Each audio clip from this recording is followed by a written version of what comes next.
Hey guys, so continuing on with our read aloud, The Perfect Present, Chapter 6. So Chapter 5 left off where they were at the mall and the toy store, and Freddy found all kinds of new toys to add to his list.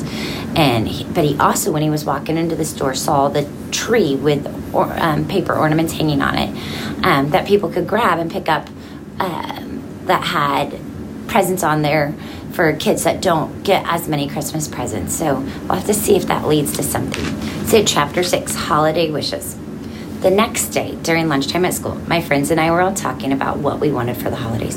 Hey, Robbie, I said, I saw that new Commander Upchuck Super Space Flyer yesterday at Toy Crazy. You did? Is it as cool as it looks on TV? Even cooler, I said. The remote control has all kinds of different buttons, and your Commander Upchuck and Cookie action figures both fit inside. You can actually make them fly. No way, said Robbie. That is really cool. I think I'm going to add that to my Kwanzaa list. I already added it to my list, I said, giving Robbie a high five. What are you two dorks talking about adding to your list? Max butted in. Pink tutus? I stammered. Do you need those for ballet class? Max said, laughing hysterically. I need a tutu for my ballet class, said Chloe. My Nana bought me one that is pink with silver sparkles all over it. Was I talking to you? Max barked in her face. Well, no, but then stop talking. That's all you do. Talk, talk, talk. He is so mean, I whispered to Robbie. Max whipped his head around and slowly stood up. What did you say, Pipsqueak? I swallowed hard. He wasn't supposed to hear that. Now what was I going to do? The biggest bully in the whole first grade looked like he was about to hurt me. Jessie tapped Max on the shoulder. I'll tell you what he said. He said you're really mean. Jessie was so brave. She was the only one who wasn't afraid to stand up to Max. They don't have pink tutus on their list, Jessie continued. But I bet you have one on yours. We all started laughing at Max's face, and Max's face turned bright red. He sat back down and took another bite of his sandwich. Thanks, Jessie, I said. No problem. That's what friends do. They stick up for each other, she said, smiling. What do you have on your Christmas list, I asked. A few things, said Jessie. A few things? I have so many things on my list, I don't remember even how many things there are, I said. Well, I have 3 lists, said Chloe, holding up 3 fingers with painted red fingernails. One for my parents, one for my Nana, and one for Santa. Big deal. I have 4 lists, Max bragged. You do not, said Chloe. Oh, yes, I do, shouted Max. Do not. Do to, Max said, as he yanked one of Chloe's fiery red curls. Ouch, you hurt me, Chloe wailed.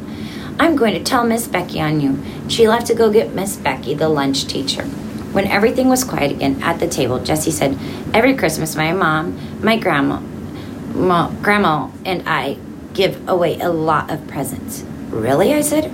Really. When my grandma, my abuela, was a little girl growing up in Mexico, her parents were very poor. They could never afford to buy her a present for Christmas. But every year, a neighbor gave her a present at the Las Posadas party. Those presents were always really special to my grandma. So every year at holiday time, she reminds me to help others and other people, and not just to think of myself and what I want. Who do you give presents to, I asked. Kids at the homeless shelter, families from my church, and we even send some to the children in Mexico. But don't those kids get stuff from Santa?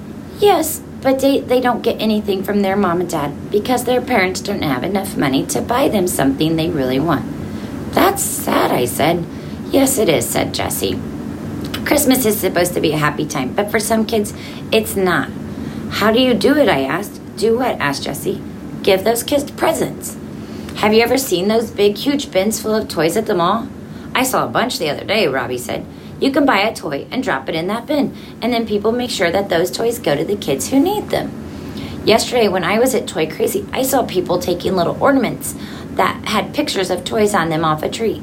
Then they would go to the cash register and tell the person working there that they wanted that toy. I thought they were giving away free toys, but my mom told me that those people were actually buying toys for other kids. I didn't really understand what she was saying, but now I think I do, I said. Oh yeah, said Robbie. I saw that too. Some stores do that, said Jessie. It's like a wishing tree. Kids at homeless shelters will tell someone what they really want for the holidays, and then the store will hang a picture of that wish on a tree. Anyone can come along and buy that toy and make that kid's wish come true. I want to make kids' holidays wishes come true. I said, me too, said Robbie. It's easy, said Jessie. And when you do it, you'll feel really good inside. All right, that concludes chapter 6. So now they've kind of figured out what the tree meant and giving presents to those kids that may not get as many. So we'll have to finish with let's see, we have 2 more chapters, it looks like. To kind of finish out the book and see what happens and how Freddy does with his Christmas list and all his Christmas wishes. So don't forget, leave a like, hit subscribe, sign up for notifications. Bye, guys.